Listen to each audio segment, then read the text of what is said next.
Good morning, John. First, I cannot believe it's been 5 years since Tiffios. Life keeps passing us by. Second, I'm sorry to hear about your rib. I have no idea what that must feel like, and I hope I never find out. And third, today I want to talk about happiness. Because we humans are not particularly good at knowing what makes us happy. So sometimes we have to be told. And of the happiness increasing strategies that I hear about, they almost all seem to be either obvious, not well supported by science, difficult to implement, or to only produce short-term gains in happiness, not long-term. But there's one thing that I found that hits the golden trifecta here. It has measurable, significant, dose-dependent, peer-reviewed impact. It's both actionable and passive, meaning that it's something that a lot of people can do, and once you do it, it's hard to undo. And it's non-intuitive, meaning it actually helps to be told because it's not obvious. Your commute to work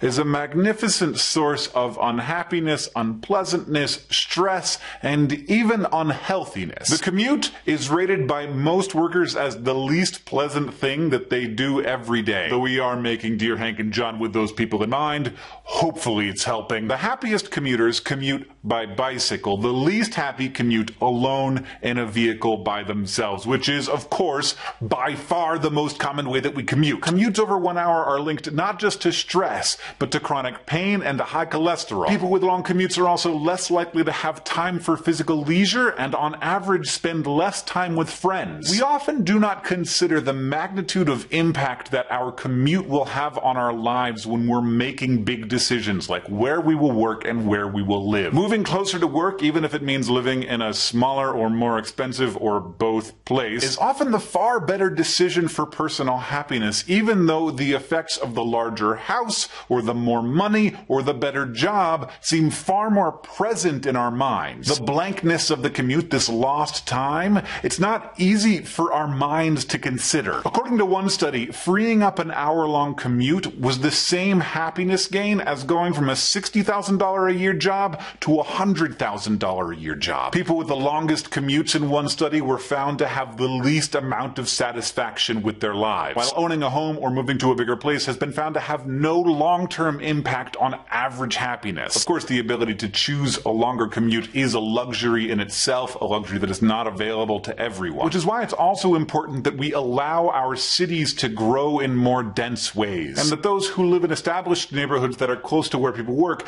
don't fight to prohibit dense development, which in the course of trying to protect the character of our neighborhoods, we often do. If there's no new inventory nearby the jobs, there will always have to be more commuting into the jobs, which is bad for the environment, but it's also bad for the people who have to drive 90 minutes each way to work. Research continually indicates that happiness is not about what we have, but about what we do with the individual minutes and hours and days of our lives. And that can be surprisingly hugely affected by the decisions that we make in urban planning and how we build our cities. And also the individual decisions that individual people make, often using faulty decision-making processes that our brains aren't really designed for. So just remember that on average, spending upwards of 10% of your waking hours alone in a car, even if you do have the company of Dear Hank and John, should be avoided if it can be.